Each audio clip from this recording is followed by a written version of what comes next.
You have 3 minutes. Thank you, Mayor Pro Tem Tovo. And thank you to the rest of the council members here today.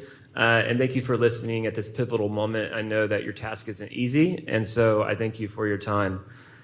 3 quick points. First, like property owners throughout Austin, several of our clients at Hush Blackwell have zoning that does not allow for housing. Even though those the properties are ideal for housing, they're currently zoned CS, many of them, and then would be zoned F25 under Draft 3 of CodeNext.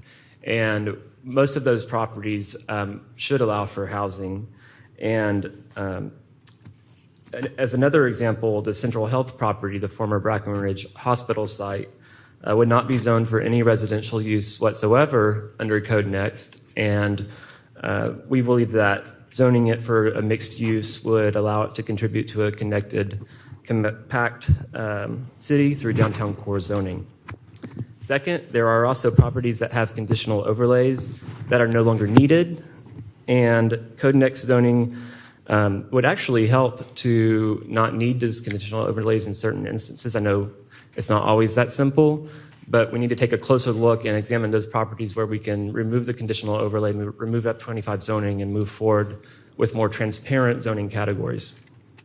Finally, CodeNext is on trial partly because of the perception that it has failed to incorporate community input. And the signage chapter is a prime example of that. And there has been no stakeholder review process, no community input process, no discussion at Planning Commission, no process whatsoever has gone into the signage chapter. This is a violation of good governance principles, and I know that there are good reasons for not releasing it until Draft 3, but the fact remains that it just has not been vetted by the public yet, and it would remove and modify important policies that council has agreed upon in the past, and it ignores direction from council regarding different policy matters.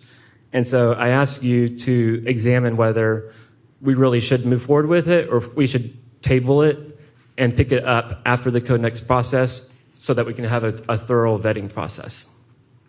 You all have a handout that lists the properties that represent some of these issues.